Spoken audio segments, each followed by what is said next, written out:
ngikubingelele ngiphinde ngikwamukele emakhaya TV. Kuyintokozo ukuthi ngiphinde ngizohlala nani la emakhaya. Ngumshana wenu, ngumfana wala ekhaya omncane okhuluma kakhulu kodwa bafethu ningixolele ngisuke ngikhuluma izinto okufanele ngiyikhulume nami. Njengamanje ngizokhuluma ngo-EasyBet. Bafethu ngicela niqhubeke nijoyine EasyBet.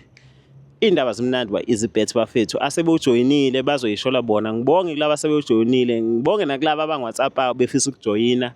Bafethu uthando ningikhombisa lona ngiyabonga. Indlela eningiphusha ngayo neningikhuphula ngayo ngiyabonga.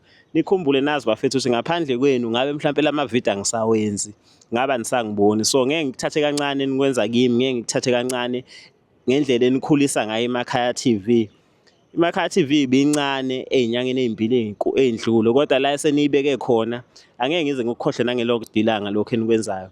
Bafethu namhlanje ngihambi ngedwa, ngihamba nomfowethu la eduze kwami ongibhalele indaba ebuhlungu engiphathe kabi kabuhlungu. Okubuhlungu ukuthi umfowethu usemusha. Ngihlezi ngisho ukuthi mangibona abantu abasebasha bengabafowethu beney'nkinga ngeke ngiphatheke kabi. Kodwa ngijabule uma bekwazi ukuthi beyikhuluma iy'nkinga zabo. Ngani na iy'nkinga la e-South Africa zivelela abantu abasebasha. Abantu abaningi abay'bulalayo la e-South Africa abafana. Futhi abafana abasebasha. Ngakho uma kuthiwa ngibona umuntu owumfana enenkinga ngeke ngiphatheke kabi kodwa ngithemba ukuthi ngiyafisa ukuthi lo mfana lo ayi-overcome leyo nkinga leyo engayibulali. Engakwenzi okubi bafethu le show ithi umuntu akangayibulali. Le show ithi nawe makunengane yamakhelwane oyibona inenkinga ibize, ungayibukeleli, ungayihlebi, khuluma nayo direct, uyitshele ukuthi ngane yami le nkinga ebhekane nayo izodlula. Mhlawumbe ungayibuza ukwenze njani, iyobe isigunyululeka masibonile ukuthi umama wamakhelwane uyangibonisa uthando, umama wase next door uyangibonisa uthando, uthando lukhona. Bafethu ngingandi kakhulu, ngingageqi amagula. Ubafu uzobe seyisholwe yena ukuthi kungani abhalele iMakhaya TV. Wathi ufuna naye ukuthi azoxoxa usizi lakhe nani babukeli lapha emakhaya. Bafu uyaphila. Ngiyaphila bafo. Sure. Mina Bafo ababukeli bami abanawo amahloni.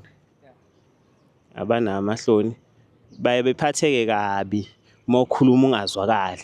So ngiyacela ukuthi ukhulume nje bafo, ulidedele izwi bafo. Siyaphila ukuphila bafo. Mina ngumfana omncane nje okhulele endaweni yasemakhaya. Yebo, ngafunda emakhaya ngaze ngaqeda isikole. Nami sengiqeda isikole khona ngize ngingaphasanga kahle. Ngathi nami ngithi ngiyole koGoli ngiyobhanta okusamatohwana. Ngempela fike kuhlangane ngithole umsebenzi efemini e-right impela ngisebenze-ke. Ukusebenza kwami benginomuntu ebengizona naye le emakhaya la ngisuka khona. Impela khona ekuhambeni kwesikhathi kube nzima ukuthi ngilokhu ngehla ngenyuka ngiyobona umuntu osemakhaya. Ngaze ngafika la ekuthenini ngcono ngivele ngimthathe ngize ngizohlala naye ngoba vele la ngihlala khona kuyahlaleka nomuntu ozwana naye into kanjalo. Uyarenta? Yabo ngiyarenta baba, ngiyarenta. Yabo. Impela efike-ke ehlale. Kungakapheli isikhathi singakanani sengihleli naye lo muntu lona. Kube ney'nkinga nje impela ngiqale nami kwenzakalani. Siyaqala manje siyaqabana izinto ey'kanjalo. Ngingaqondi ukuthi kwenzakalani. Sihlale khona kunalezi zinto nje lezi. Hamba isikhathi-ke ngigcine sengixoshwa-ke emsebenzini. Hayibo. Ngiyibuza ukuthi kwenze njani. Impela ngibothe ngixoshile into engekho izinto ey'kanjalo. Gcine sengifele umqondo ukuthi ngoba ngasemakhaya mina angiye kulabantu abesiZulu ngiyobuka ukuthi kahle kahle kwenzakalani. Ngixoshile into ekhona noma kanjani. Nangempela ngeze njalo. Mangihamba ngithi ngiyahlangana ngiyabuka. Ngifike okokuqala angitshela into eyodwa. Athi inkinga isekhaya impela kumama ongizalayo uyena ongishaye ngesichitho. Ngingayizwa kahle lento. Ngiphinde ngiye komunye nomunye angitshela into eyodwa. Ngiye komunye nomunye angitshela into eyodwa. Lento ngingayiqondi nami ukuthi yenzakalani kahle kahle.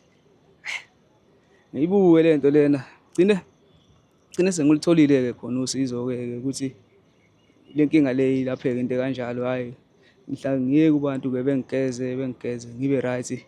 Kuhambe isikhathi-ke la ngigcine sengiphinde ngibuyela emsebenzini lo ekade ngisebenza kuwo. Yonke into ibe right-ke.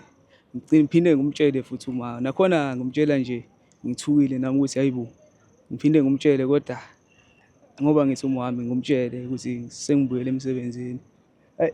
Impendulo wangiphendula ngayo wathi nginganaki iy'febe-ke ngoba nakhu sengibuyele emsebenzini zidla imali yami, into ekanjalo. Angisamfakeli iy'mali ngoba nakhu manje senginake iy'febe kakhulu, angisabuyi ngisho nasekhaya, into ekanjalo. Bafo, ngicathi ngikuzwe kahle kodwa khona la ngidideke khona masuhamba abantu besintu uthi bakhuluma umuntu oyedwa bathi umkhuba usekhaya uma okuzalayo. Mhlampe mina yimi engezwanga kodwa mhlawumbe ngicathi khona nombukeli emakhaya ofana nami ongayizwisanga leyo phathi. Mhlawumbe ngingacela nje ucacise uma kuthiwa umama ekhaya kanjani.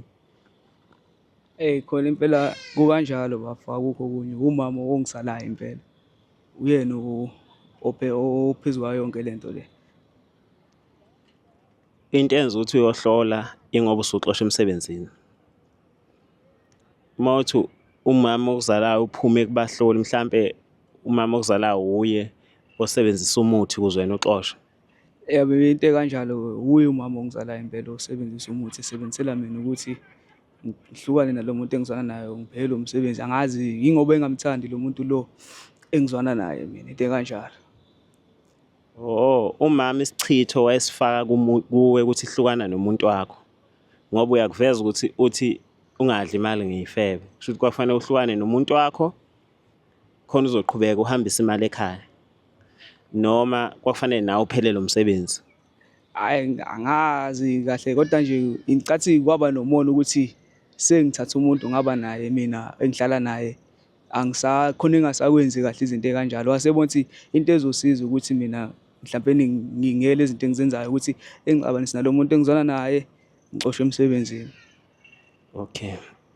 Wena before ukhuphula intombi yakho uzohlala nayo, uyohlala nayo eGoli, wawenza kanjani mayelana mhlambe nokuhambisa imali or nokumupha imali? Cha, lokhu impela ngangikwenza khona, yabo, ngangikwenza khona ngoba umama ongizalayo ongazi phela ukuthi mhlampeni kuba ney'nkinga uma sekukhona umuntu esengihlala naye, into ekanjalo. Ngoba nami ngakhuphula lo muntu ngenhloso zokuthi ngifuna azozama naye okusamsebenzi la, hhayi ngoba kwakuthi mhlampeni ngifuna ukuzohlala naye kuphele kanjalo. Okay, usuhlala naye umuntu, wosayisana imali ngendlela oyisa ngayo usahlala wedwa? Cha, khona kwakungasafani ngaleyo ndlela phela ngangizama ngoba phela manje senginomuntu esengihlala naye kodwa khona yona yayiyimali. Yeah. Okay bafo.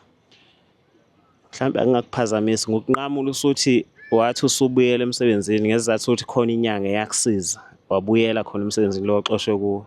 Wase kunika umlayezo ukuthi-ke ungabe usuthandana ney'febe ungasamuphi imali. Kodwa inyanga ikhuluma amanga ikhuluma iqiniso mfethu, ngeke sikubalekele lokho. Nje empilweni kukhulunywa izinto ey'mbili, kukhulunywa amanga, kukhulunywa iqiniso. Usutholile-ke ngey'nyanga ukuthi vat khanani. Ngicela ukubuza la, khona izinto mhlawumbe owayibona ukuthi hhayi man, iy'nyanga beyiqinisile, umama uye noma awubonanga lutho? Kukhona khona engakubona ngoba wayengeke ezesho ukuthi ngingadli imali ney'febe mase ngoba sengibuyele emsebenzini. Lokho nami kwangicacela bha ukuthi uye ngempela owenza le nto, into ekanjalo. Kwangicacela nje waba sobala ukuthi hhayi uye ngempela owenza le nto le. Hhayi futhi angifunanga ngisho ukumbuza, kwanzima ukumbuza lezi zinto ey'kanjalo ngoba phela ngeke ngivele ngisukele umzali ngimbuze into ey'kanjalo ngithi mama ukwenzelani ukuthi ngeke nawe kungaba nzima ukuthi ubuze umuntu omzali wakho ukuthi izinto ey'kanjalo. Yingakho ngabona ukuthi ngcono ngiyilungise mina ngikwazi ukuyiqinisa, into yami nje ibe right yonke iqonde nje ngakumina esayidini lami, ngingambuzi lutho yena ukuthi ukwenzelani ukuthi into ekanjalo. Yabo. Mbukeli emakhaya izimo ey'kanje ziye zenzeke kodwa ngiye ngithole ukuxakeka ukwazi ukuthi ngobani. Kungani uzala ingane yakho bese uyifaka isichithi noma ngathiwa yesani? Futhi kungani ingane yakho bese usebenzisa umuthi kuyo ozobheka ngakuyo? Kungani ungafuni mhlawumbe ingane yakho iganwe ngelinye ilanga ivuse umuzi? Sakhula thina i-priority ukuthi umfana aganwe, kodwa kuyihlazo ukuthi khona umama ofuna ingane yakhe ihlukane nentombazane thizeni. Kwakuthiwa kuqala omama abazala amantombazane abakhethela iy'ngane zabo ukuthi aziyogana usibanibani, ayithanda usibanibani. Ngey'zathu zabo kwakuthiwa mhlambe babuke isimo sempilo nesomnotho sakuloyo muzi loyo ukuthi hayi lo uyahlupheka qoma lo. Kodwa manje nomama abazala abafana sebeyakwazi ukuthi ngezathu thizeni thatha lo uyeke lo. Le nto leyo igcine yenza ukuthi umfana emlalele uma wakhe bese ethatha umuntu angamthandi bese ezohlukumezeka lo la ekhaya ngoba umfana vele akaze emthande. Yikho umfana ezogcina esesho ukuthi hayi intombi yenu le akusiyo intombi yami ithandwa yini akusikhona yithi. Kodwa bafo uyakuveza ukuthi usizo walithola wabuyela emsebenzini manje uyasebenza ku-right. Khona ku-right ngoba ngingabuyela emsebenzini ngakhona nami ukuyiqinisa ukuthi ngikwazi ukuvimba lezi zimo kanje ukuthi zingaphinde zenzeke. Okay. Usibhalelile emakhaya sesulizwile udaba omunye umuntu uzoyibuza ethi ngoba nakho wena usuyasebenza usu-right. Khona omkhulu, khona obaba, khona ogogo ngoba sisele sila ekhaya siwumndeni. Indaba mase uyibekela la emndenini mhlawumbe ubungafuni ukuthi emva kwale meeting yala ekhaya sihlezi kwagogo isixazululo sikusize ngani. Ukuthi nami njengomuntu wesilisa ngiyafisa ukuganwa. Ikhona akekho umuntu wesilisa ongafisa ukuganwa ngelinye ilanga. Nami ngiyafisa ukuganwa. Inkinga engibhekane nayo njengamanje ukuthi uma ngiqhubeka nalo muntu wami ngoba vele ngiyamthanda yini ezongilandela kumama mase eyazi ukuthi izinto sezi-right into kanjalo sengifuna ukuganwa ngelinye ilanga. Into ekanjalo. Ikhona okungixakile-ke njengamanje ukuthi nami ngiyafisa ukuganwa ngelinye ilanga. Uyasaba ukuthi mangenzeka uphinde uqhubeke nomuntu wakho nithathe izinto nizise kwelinye igxathu ukuthi uma wakho yini angayenza. Yebo, ilokho impela engikusabayo ukuthi mengathi ngithatha igxathu noma mangithi ngiyamyeka ngithole omunye yena uzomphatha kanjani kodwa mina ngithanda lo engifuna ukumshada ngelinye ilanga ngiganwe nami njengawo wonke umuntu. Mhlawumbe ekhaya ukhona ubaba bakhona abafowenu ngiyaxolisa nje usize sifike la ngingawubuzile lo mbuzo. Yebo, bakhona abafowethu abadala nabancane. Inkinga bengengikhona ukuthi mhlawumbe ngikhona ukukhuluma nabo izinto ekanje ngoba angibazi nabo mhlawumbe noma bazogcine beyile ndaba ifikile kumama ukuthi mina ngenza izinto ekanje ngaphandle kwakhe engamtshelanga uyazi futhi ukuthi mina ngenza izinto ekanje. Kuhamba hamba egcineni ephinde futhi eqale phansi ngoba vele usebonile izinto ekanjalo ukuthi vele uye nami sengiyazi yabo. Ingakho ngivele ngakhetha ukuthi ngcono ngenze ngenye indlela ngingatsheli umuntu ngibhalele emakhaya TV into kanje ukuze mhlawumbe ngizokwazi ukuthola usizo nani nani izinto ekanjalo. Into engichaza ngayo bafu ukuthi uyindoda owabona ukuthi zakunetha waphuma wayovika wayofuna usizo wedwa uthule wavika kwavikeka. Ngacela ukuthi uqinise kulo muntu osekusizile mhlambe wakukhipha isichitho lesowufake sona wabuyela emsebenzini. Mhlambe nawe umcela ukuthi awuqinise umsebenzi ukuthi ngisho wathiwa ivunguvungu ithini lo msebenzi ongakupheleli. Abanye abantu bayakwazi ukuthi ngamane kuthiwa kusho ifem wena ngeke uxoshwe lapho ngisho kuthiwa kukanjani.